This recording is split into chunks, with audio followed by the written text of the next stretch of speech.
All right, everyone. Thank you for joining us once again on Did You Know, the ESCO HVAC show.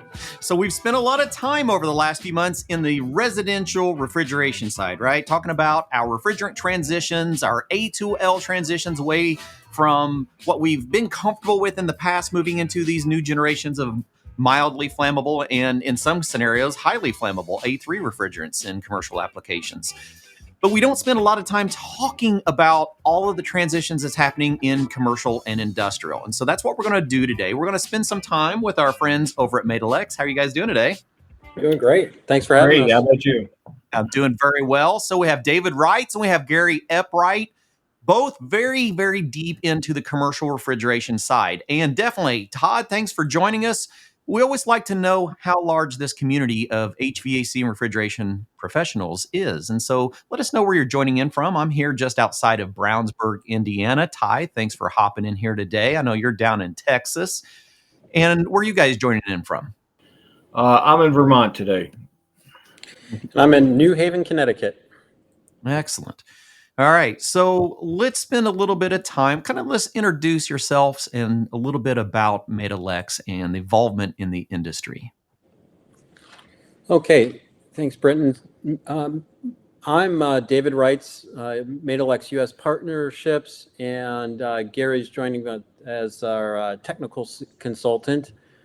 And Matelex is a family-owned refrigerant business. Been in refrigerants many, many years, 150 years. Wow. They were the first importers of refrigerants from the U.S. to Europe, and on their fifth generation now of family management.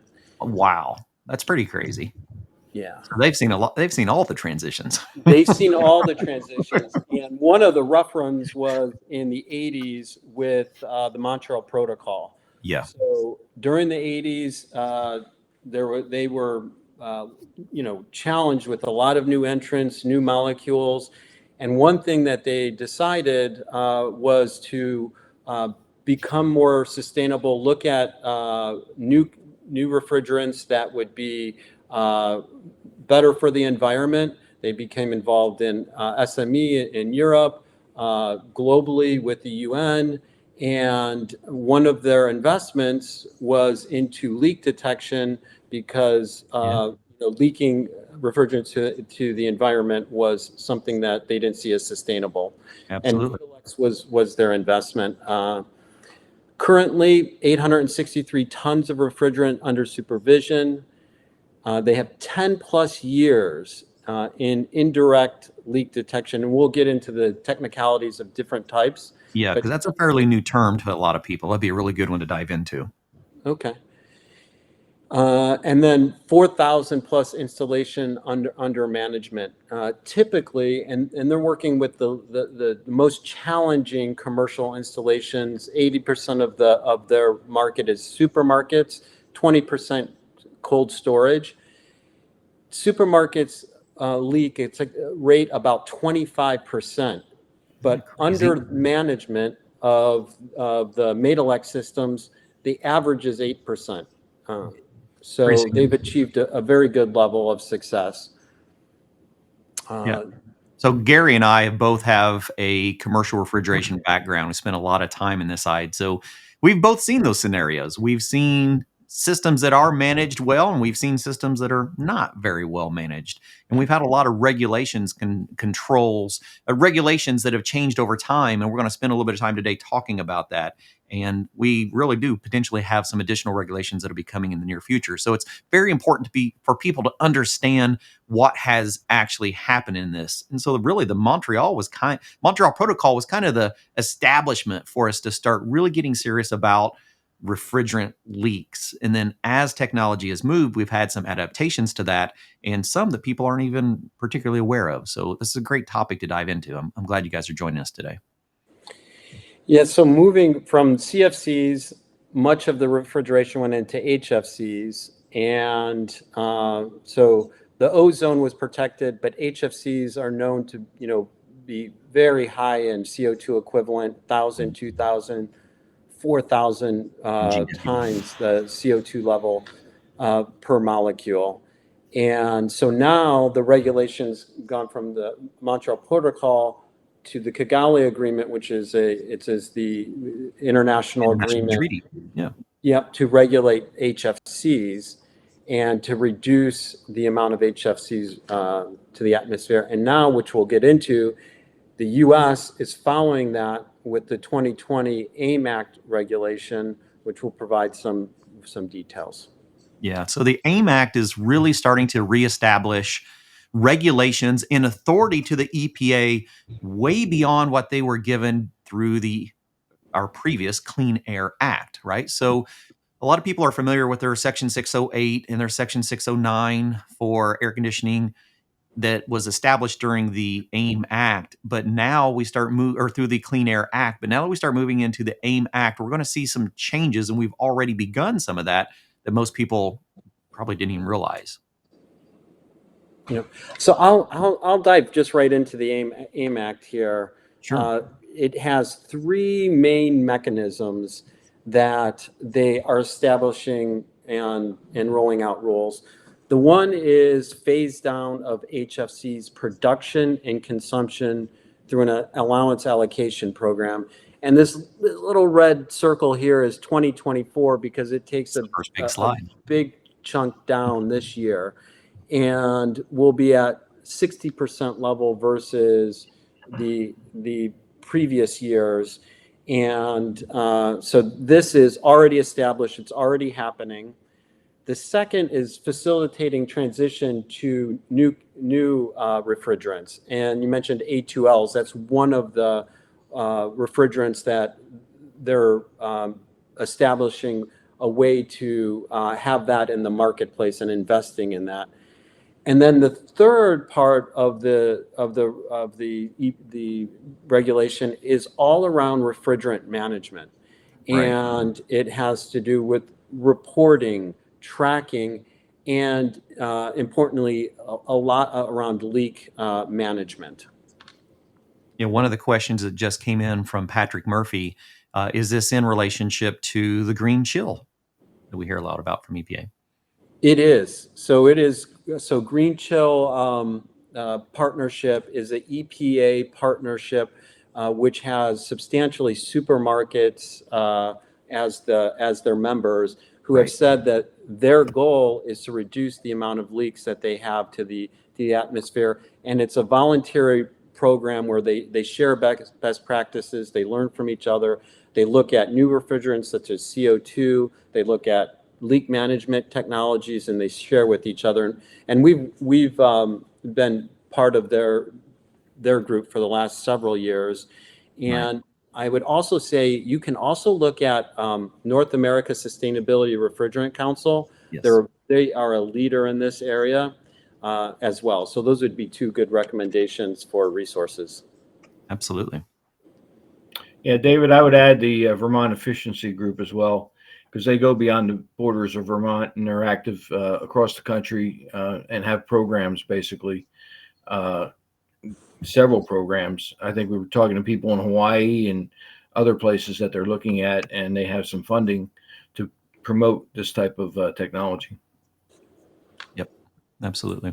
Yeah, so we're starting to see a lot of groups that are joining the effort to really control our release of particularly HFC refrigerants into the atmosphere. And so on the residential side, we keep talking about the changes that are happening, and here in our commercial industrial, it's probably more active, I would say, than where we are in residential.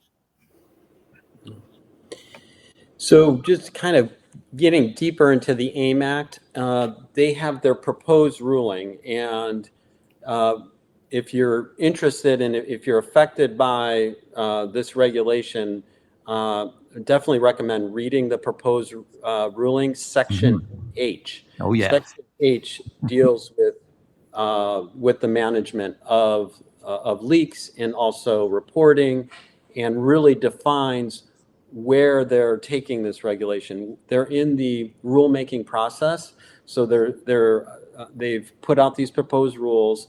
Their goal, and I talked to a policy person, is to have the rules established in June.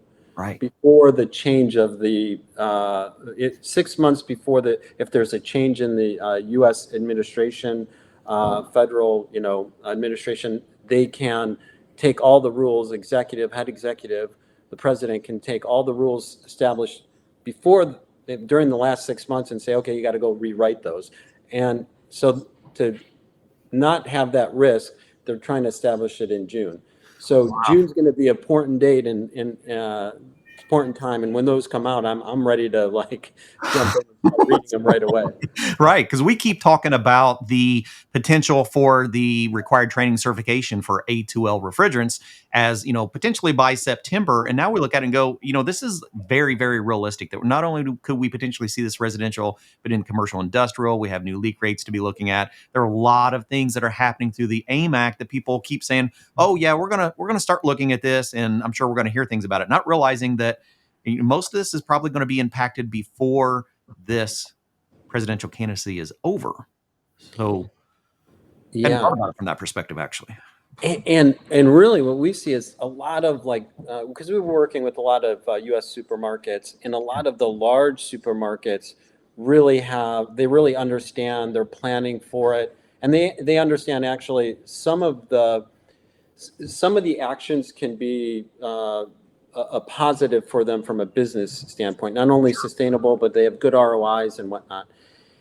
But as some smaller and medium markets don't have it on their radar yet. Yeah. The large installers, they really know what's going on. They've got a lot of experts on it. They're doing well, but the knowledge still is not disseminated. But it's getting there. Yeah. Well, with efforts like this, it's really, we do this show so that we can bring in industry educators from every sector of our industry. Jason Abjute from our team always talks about this tree of our industry, that we are all on these different branches, all from the same tree, and that we are all continually growing and evolving in same and similar ways. So the importance of being able to have this discussion is not only for our commercial and industrial technicians and educators, is to understand that the whole residential side is kind of moving along with everyone. It's not just the residential that's being affected by this. Yeah. So someone just wrote about Section H. That's definitely the one to focus in. And what I have here, these 4 points, are really pulled out of Section H, and Sure. it provides a little bit of perspective on some of the leak language. So they are proposing leak rate calculations for any system of 15 pounds or greater on refill. Right. That is pretty wide-reaching, proposal. Yeah. The second is that there should be periodic leak detection for most systems, and then for systems that are 1,500 pounds larger, they have to have automatic leak detection. And that's something we'll focus on a little bit here. What is automatic leak detection? Because technically, knowing what that is, you can solve for the regulation. Regulations, yeah, absolutely. And then automatic leak detection also comes with its own reporting requirements. So you gotta, understanding that. Not only have to monitor it, you're actually going to track it, like we've talked about doing before, but didn't enforce. But now we're getting to more of an enforcement period of time in our industry. And then the last thing, and I put this under automatic leak detection because depending on which system you would choose for that, there's general reporting and record requirements for leaks to be kept for 4 years. This is on the proposal. But some of the leak detection systems can be used to keep the records for reporting, and that's an important feature. Sure, good software application. And then we put Gary and I were talking, so we put some ideas about and talked to some of our colleagues in Europe as they have already gone through F-gas regulation, and I think they're going through it now the 3rd time. What are some of the things that can happen here? So HFC prices increase. We've already seen them Seen that increase. already. Yep. In Europe, they went up 10, Very 11, significant. 15 times. And a lot of companies have prepared for it. They've banked some refrigerant. Some have not. But we feel that this is going to happen. Availability issues, products, and then technicians availability, and also being trained for Yes. the new technology. We see that as a possible impact.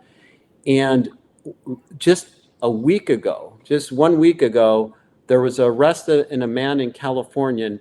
Under the AIM Act law, he was the first one caught smuggling HFCs Across the border. across the border into the Yep. U.S., Yeah. which is a direct impact from the law. And, a broad impact. I mean, this will affect small, medium, and large companies alike.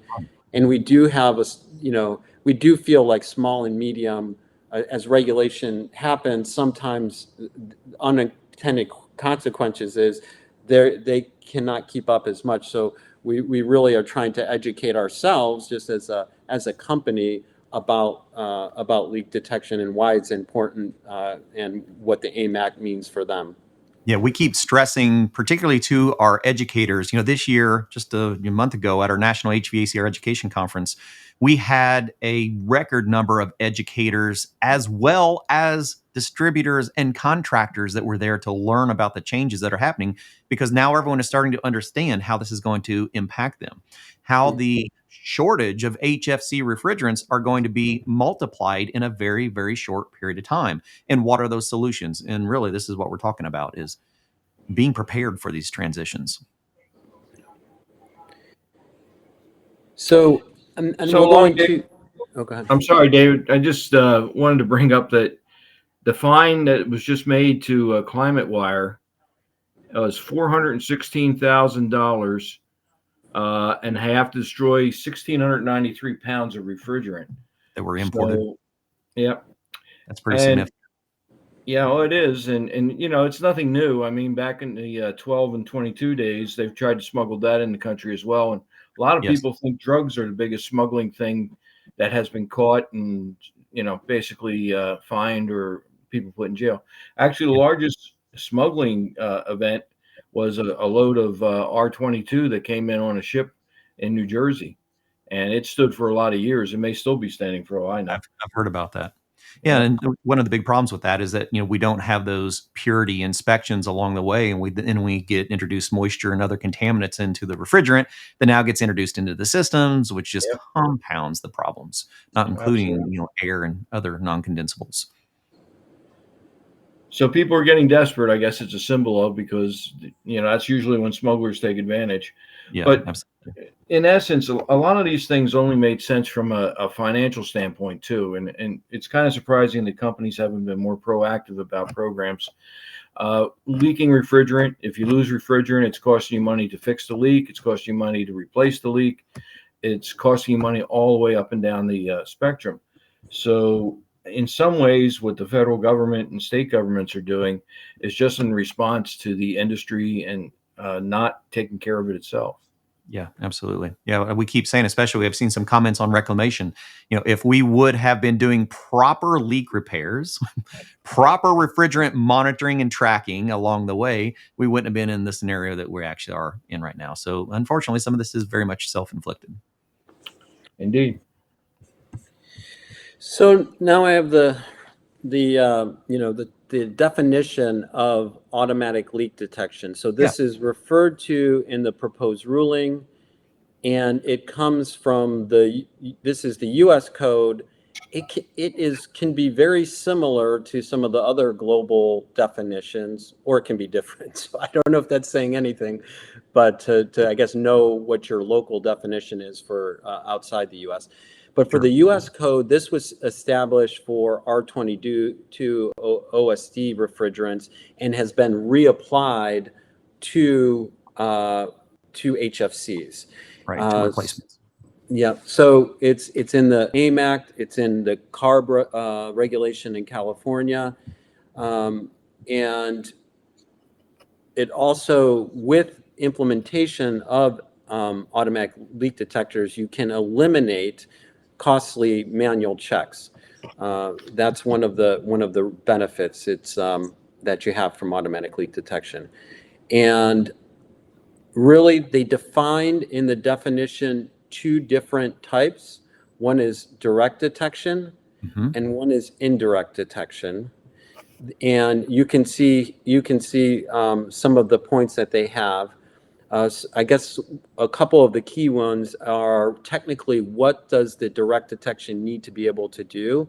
It needs to be able to detect refrigerants at 100 parts per million. And if you're not covering an area with a direct detection, which is termed sniffer technology, then the rule of being manually checking the area for leaks still applies. And Sure. It's a little different between direct and indirect. Yeah. And one of the problems with total direct leak detection, if you think about like a modern grocery store and how far apart the cases are from the actual rack rooms or from the condensing systems or where your monitoring is, can you imagine if we have to have a direct refrigerant leak detection system for all of your remote cases in a grocery store? That's a lot of space that has to be covered with technology. And so that's when we start talking about this new indirect detection, which is really your specialty. Yeah, and you're right. And the direct detection is excellent for safety. It was developed for safety. It's a great technology, and we do have a slide that shows the strengths of the different technologies. Indirect detection is good for very complex systems and for checking the entire system for a leak. And here, just from a technical standpoint, it has to be able to measure an indicated loss of 50 pounds of refrigerants, or 10% of the full charge, whichever is less. Okay. So when looking at indirect detection technologies, if it's going to be compliant, because there's several out there, and they have different strengths and whatnot, but this is key to be compliant. Sure, absolutely. Because then it supersedes your 10%, 20%, or 30% leak rates. Now we're just saying, well, we're just going to make sure that we're covering it by 10%. We get all three of our areas. Yeah. It makes sense. So this slide shows different common leak detection, and it's complex. It's got 4 on top, and it's got 5 different values on the left-hand side there, and it goes generally from temperature sensors to indirect, from oldest technology to the newest technology. Okay. And each one of these has its place in managing refrigerant. Temperature sensors, and we often get this, people say, well, that's not a leak detector. And they're right. It's not a leak detector. It's a problem detector. But people use it Right. to detect leaks because they say, oh my gosh, we have an issue. And then they find out that issue is a leak. Yeah. The last rack on this line is losing temperature. It's got a leak. And it's usually too late. Yeah, absolutely. And then manual, which is the handheld, which you can go through the entire store and use that to do checks. It is the only way to pinpoint the area of leak in order to repair. It's needed for that. It's very costly though to do those entire checks. Yeah. Direct detection.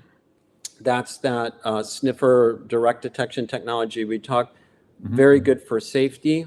Add into the cases, add into the rack rooms, add into places where we can detect the loss of refrigerant in spaces. Yeah. And then the last is indirect automatic leak detection. That's the area that we play on. It's the most advanced technically. It uses IoT. It uses algorithmic learning or some type of learning algorithm. Okay. And this is the most advanced. We've been doing it for 10 years. And each one of these, from left to right too, there's different solutions within in each one of those. So evaluating where you want to be, where you're want to be for refrigerant management, what your needs are. Direct detection, if you have a very simple one room that you need to really check for leaks, then that can be by itself can be a very good Standalone system, sure. So these are the basics. Okay. Gary, I don't know if you have additional. No, it's Indirect probably solves so many problems because you're looking at it in different states at different times. The algorithm can compensate for temperature variations in the system which occur. It's just having a computer watch something 24/7 instead of trying to use the human element is just so much better than what you're doing. Now, that's not to say that the direct and the temperature sensors can't help us identify where the possible leak is at. That's all part of the analysis that the tech has to go through when he hits a store. So he has a starting point and some place to look. But definitely just knowing you have a problem for sure. You're not going to be getting a false alarm and sending a bunch of techs into a store to try and find something that's not there. The algorithm is going to identify a real problem in real time. And from that point, you have an issue, and it gives you a leg up when you get to the store because at the end of the day or at the end of the shift, you have to find something because it's there. Yeah, absolutely. I know even in my E2 days where I was doing programming for rack refrigeration, we would come up with ways to kind of monitor systems, go, okay, I can put some temperature thermistors on my receivers. I can put some temperature thermistors on, a variety of different components along the system. And then I can monitor exterior temperature, ambient temperature. And then maybe I've got a TD on some sensors, and then I can use a outdoor temperature and come up with my own formula for, okay, if during the summer or during the winter, when I'm the hottest or when I'm the coldest, if I hit these set points, I've probably got something going on my rack charge. But now we're talking about actually using those inputs in using algorithms to constantly monitor the scenarios, looking for those changes in conditions. Yeah. Okay. Yep. And the system checks 24 times a day, once an hour. You're taking samples every 6 to 7 seconds. Oh, wow. So, it's a use of data. One of the big problems I think we still have today is that we collect all this data. We collect miles of it. But unless you use it, what's the point? Absolutely. I just did a show a few weeks back with John Ellis called Turning Data into Dollars. And that's really what it's doing is it's using the technology, it's using the analytics, it's using IoT, it's using AI to do calculations that we can't do mechanically and manually. We don't have the time to do it, fortunately. Cool. And then just one last difference between that direct and indirect is that there is we have a lot of outside installations too, Sure. which the direct detection and you can't really monitor, but indirect has that capability. Yeah. And then we just added a couple slides like, okay, the EPA is, putting these rules, the US is globally, but, why is it important? And one thing, and this is Project Drawdown, which ranks the top 100 things that you can do to decarbonize kind of our industrial environment, our world. Yeah. And what I was very surprised to learn that refrigerant management was number one because it's something that's actionable. So they rank actionable solutions. And then second, so it can really help to make an impact on the environment. But the other thing, which I think is really important, and if you actually go to our website, you can see this. We have an impact calculator, which will say, okay, if you reduce leaks, if you put in refrigerant management, indirect detection, direct detection, however you want to manage it, if you do it, what does it mean? And the other impact is a real financial impact, and as costs are going up, So this is an estimated calculator that you can do.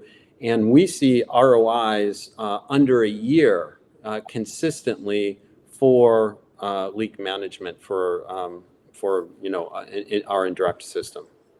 A question just came in from Anthony. Thank you for bringing this up, Anthony. It's a very, very good point. When we start talking about A2L leak detection, particularly in the residential applications, so when we talk about the M1, M2 standards that we're setting mitigation controls for residential split systems, what that is actually defining is at what point do we add automatic leak detection on systems that have A2L refrigerants. Now, that is really designed for the release of these mildly flammable refrigerants, but what it does in the process is it adds our automatic leak detection in that so that we know when we can monitor when we're actually having a problem and put even residential systems into alarm. So it's actually less than 5 pounds. If we look at that M1 standard, it's based on the refrigerant itself. And I don't have the chart in front of me. I think it's 4.1 pounds for 32 and 3.9 pounds for 454B. It's one or the other, but approximately 4 pounds, we're going to start adding refrigerant leak detection systems called RDSs, but in actuality, it is a ALD. It's an automatic leak detection system that is going to shut the system down, put it into alarm, turn the fan on for mitigation. So we are using a combination of refrigerant detection and automatic leak detection. Same principle, just in that residential M1 classification above M1, we're going to be using that for detection of mildly flammable refrigerants. But as a bonus, we get automatic leak detection. Yeah, good point. Very cool. Yeah, I'm just learning something. Thanks for that. Hey, that's why I wanted to bring this in. I mean, we have so many discussions about what's happening in residential, and we just don't focus on what's happening elsewhere. I mean, we're all going through these at the same time. So we'll go through an example here of application and how a customer chose and what they were deciding as they chose a leak detection system. Okay. So this is a customer in Europe, Sean. It's a leader grocer. It's 2,000 locations. 36 billion in sales. Same size as like a HEB in the U.S. or ShopRite in the U.S. It's a sizable. And they were going through, back in 2014, they were going through their first iteration of their AMAC, the F-gas. And they wanted to do more of an environmental approach too as a company. So they knew they had leaks. They knew that it was costly, and they wanted to pick a solution. So they came up with these. At the bottom is their evaluation criteria. And so depending on the company, they'd come up with their own, or an installer group might have something different. This was for the end user. And OpEx, CapEx, return, reactivity, ability to connect and work between their installer maintenance group and themselves. So they had their evaluation criteria, and they looked at different direct technology and indirect technologies to be able to do that, and they did evaluation of those. Okay. After the evaluation, they did what they termed a large-scale pilot, which was 109 supermarkets.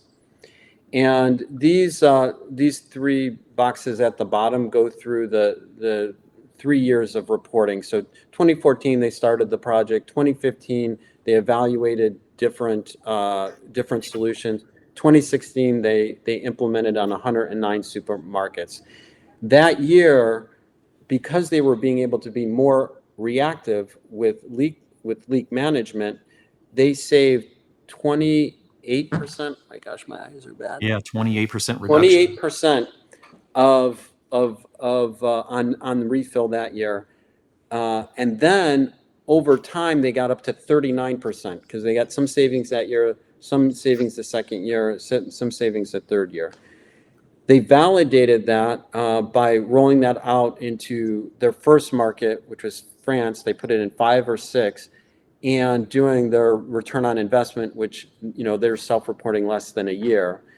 And then finally, which would be similar to in the U.S. of going kind of across the U.S. states, they went across Europe with this and scaling it in 2018. So, but I think one of the keys is the how they evaluate it, and then they will have. There's a lot of recommendations on how you implement it, training of general managers, working with your installer group, documenting best practices, and that's on the, after choosing the technology, the implementation is really important. Yeah, I can see that. That's some huge cost savings. I know, if you think about a grocery chain that goes through thousands of pounds of refrigerant, sometimes in a single charge. I mean, I had one store that lost a compressor valve plate gasket on a medium temp R22 rack and dumped 1,400 pounds of R22 in about an hour. Wow. So when we think about things like that, that one wouldn't have been able to be caught, except could have been caught, immediately by the automatic leak detection. And then again, if it had indirect. But think about some of the stores that have continual leaks that are, unmonitored. Yeah. Well, and I'll share this one here. Arshan had direct detection in place. They had direct detection in place for safety, and they already had it in place, and they were detecting some leaks that way. But by overlaying indirect detection technology, they were able to evaluate the entire system instead of more of a point solution. Yeah. Okay. So this is not going from no detection. This is going from automatic detection just to indirect for the monitoring and tracking. Correct. And well, they still have their they still have their direct detection. Yeah. Absolutely. That's pretty significant. We do have an example of one that did not have direct detection. And maybe I can bring that up too. Okay. So this is big picture how it works. Mm-hmm. The IoT. So measure at the installation. We measure eight very specific data points, and from the natural gas law, PV equals nRT is kind of the basis of the understanding of gas. So the level changes, the amount of gas volume changes as the ambient air changes, as pressure changes, and it goes up and down through cycles during the day, during seasons, and we have an algorithm. So analyze in the cloud or an installation that is a learning algorithm. So it spends 7 days learning the curve on that system, comparing it to the databases of the 4,000 installations so that it understands how it should behave. Absolutely. And then presents that information on a web app, Mm-hmm. and then can provide 2 different types of alerts. One is your classic low-level alert. So low level is you lose a certain percentage, and you've hit this line. It says there's an alert. But the most powerful one is a statistical alert, which says that this system is out of balance. It hasn't lost a whole lot of charge, but it's out of balance, and it's trending in the wrong direction. And that alert is the one that typically, and maybe I can show another example, Mm-hmm. will alert before there's significant refrigerant loss. And if there's a small leak, and we did an average 60 days before there was a temperature issue, you could detect there's a leak. So you save all that refrigerant that would be leaked during that time. And that's the power of indirect system, is that it's checking the entire system, and then it's giving you early detection. And by having that on the system, it's 24/7. Like Gary said, every 6 seconds, it's taking a reading and saying, hey, is this in balance or out of balance? Is it in balance or out of balance? It's verifying it, and then every hour it can give you an alert. So that's kind of the big picture of how the system works. That's very interesting. So you can actually forecast before you hit that 10% leak rate threshold. Mm-hmm. Yeah. In fact, what we're working for the U.S. market is EPA reporting that will say, hey, you haven't hit the EPA 608 reporting Required. threshold, Yep. but you're trending towards it. Yeah, exactly. From our calculations, Yeah. check and, or, it could be fines and whatnot. So Right. that's one of the reporting modules we're working on Yeah. for the U.S. market. From our calculation, we're going to have an EPA investigator on your site in 7 days. That's interesting. Just potential. Yeah. So as an IoT in algorithmic learning, the measurements are key, and having the right measurements. And this diagram shows where we're taking measurements, and then you can see connectivity through Wi-Fi, Ethernet. We have a 4G. So that we can work in the cloud, not within the system, if a client would like to. Which many of them would prefer that, so that you're not integrating into an internal communicating program. So yeah, that's a really nice option. It's really great for small, medium companies. The larger companies, we're working within their intranet, and we even can work within their server, server platform if they want to. But for small, medium companies, it's a real benefit because we'll show you the energy data we do too, which is like another bonus for Absolutely. IoT. Yeah. But imagine like the current system where you don't know if there's a leak, or you're waiting for the temperature to go down, to a system where you're seeing detailed curves of the refrigerant levels. You're getting alerts. Our alert will say you're losing 50 pounds a day, 2 pounds a day, 150 pounds a day. So you can triage, how fast do I need to get somebody out there? What? So that's and this shows the bonus. We also, right in the rack room, look at the compressor data, and are able to say, are the compressors working efficiently or not? Yep. And how are they related to the leak rate? So this is another just kind of bonus for IoT and being connected.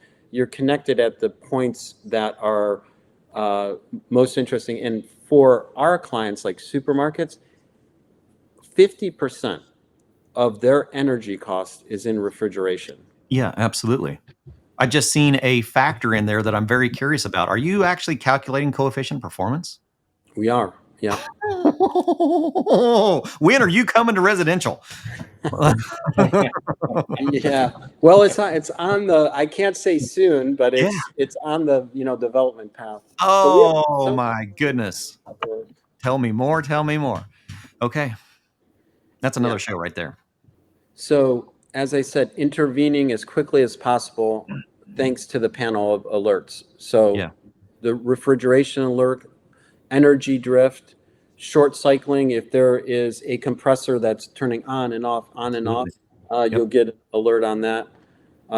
Risk of compressor failure and more. You can monitor the settings, and there is, for our system, there's 2 web apps. There's a web app for the end user, and it's shared data. It's all coming from the same data, where if you have 100 installations, you see all your installations, you can manage them. And then the installer, which can do some configuration and some relearning if it's needed, and has a little bit different data, but it's shared on if work was done, if there was a refill, if there was a leak, all that information shared. And some of the big savings is being able to have the companies work together. We also can do, if there's a leak that's detected, fixed, we do a new relearning, and if it doesn't come within balance, we can indicate that the leak has not been fixed fully, or at what.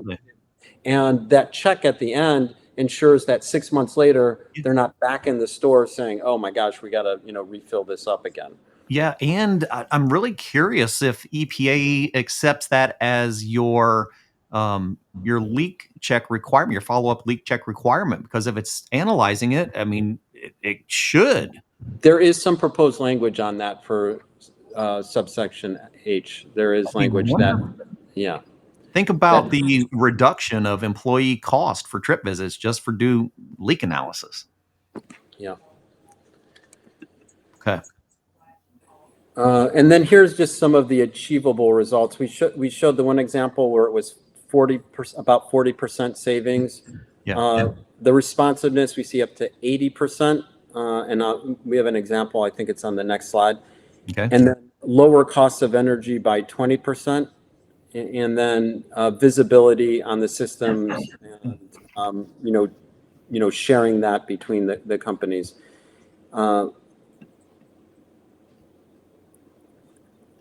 So this example was done by a third party.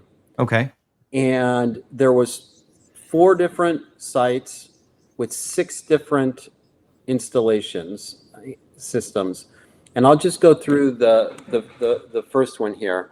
This one, 9,000 meters, 800 kilograms of refrigerants. And here, it was actually a sizable leak, which we detected day 1. Now here, unlike Arshan, they did not have the direct leak detection. Right. So this one, day 1, we saw an alert. And the way that this study was run is the installer maintenance ran their contract, which was every quarter they would be coming out. Yeah. Unless Manual detection. Yeah. They did not get visibility into leaks. We got visibility into leaks, and the third party got visibility in leaks. So day 1, we on this first refrigerant plant here, we discovered a leak. We had an alert. Day 6, they repaired and found the leak. So we say, okay, on this we saved 5 days of reactiveness, and the amount of refrigerant you can see on this one is 80%. Wow. You can see the average over those 6 systems. On average, so the slow leak, which is the second 2, it's the third line there. Mm-hmm. That was a very tiny leak. We found it day 28. They didn't find it until day 103. So, but on average, they could be 60 days more reactive than doing the traditional waiting to be called in or coming in every quarter for just a standard check. And refrigerant savings up 79%. Sure. I can imagine this is heavily evaluated under the new proposals under EPA for the AIM Act.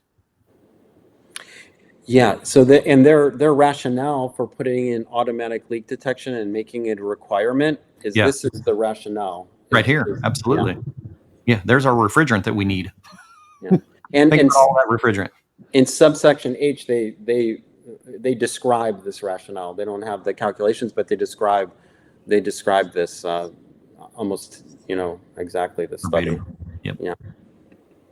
Love it. We have a program here in the U.S. where we're working with supermarkets from the very large, medium, small, with 2,000 plus locations, 800 plus locations, 200 plus locations, and then 5 in single locations. Because but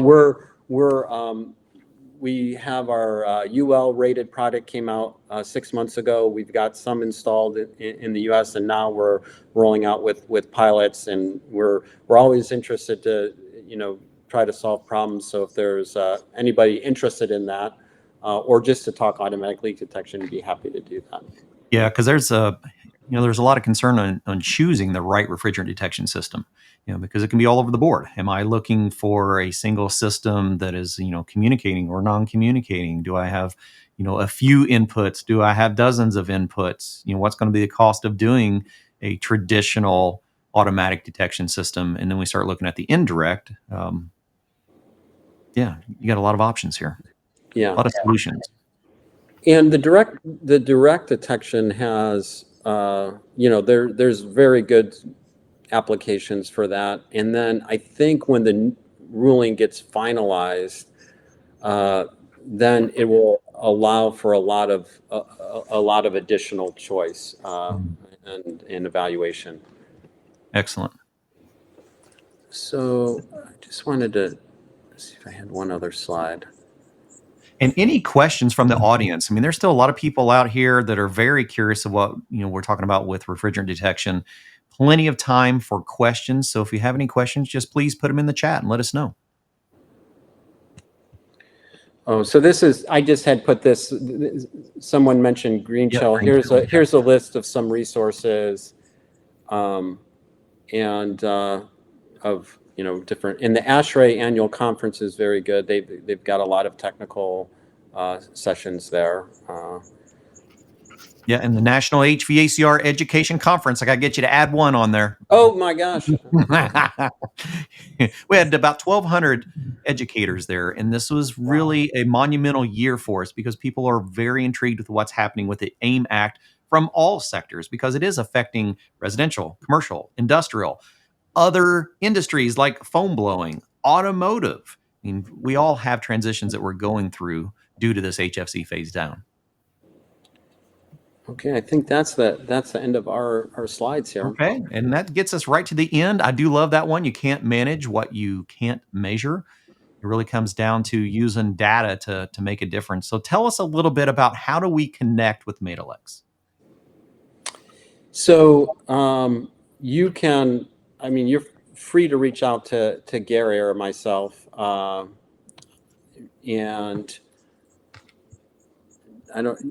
there you go. Some web addresses on here as well, so you can go to matelex.com.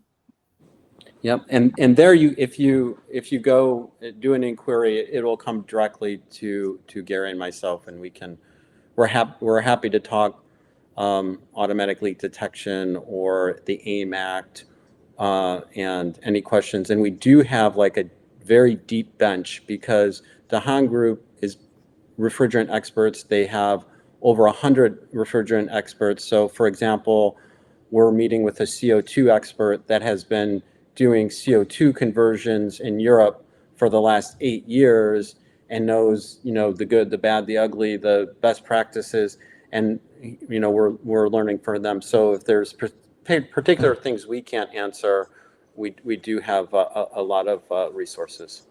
And that's one of the reasons I was very excited about having this conversation with you. In the past, we've had involvement from a lot of our equipment manufacturers, but it's not really been as much about diving into the rules, the regulations, the benefits, the solutions. And I think this year is very monumental for all of us because this is exactly what we're seeing. We're seeing manufacturers that are reaching out with education.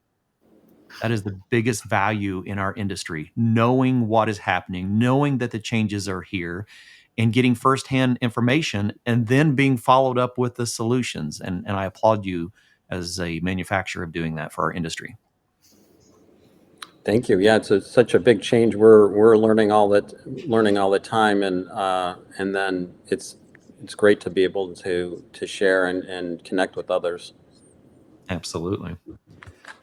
All right. Well, I don't see any other chats that came through. I really appreciate everybody hanging out with us, learning a little bit more about the industry. We'll continue these conversations week after week by bringing different industry professionals in. We encourage all of you, whether you're in manufacturing, whether you're in education, you're at a distributor, you're a contractor that's looking to bring better training and better technologies and innovations into your organization. That's what we're here for. And we look forward to seeing you next year at the National HVACR Education Conference, when we look forward to seeing classes like this. So let's keep in touch afterwards, and might be some things that we can talk about in our classroom environments as well. I mean, this is a very, very good training program. Thank you so much for having us. Appreciate it, Cliff. All right. Thank you, guys. And we will see you again next week on Did You Know, the ESCO HVAC show. Bye, everybody. Have a great one.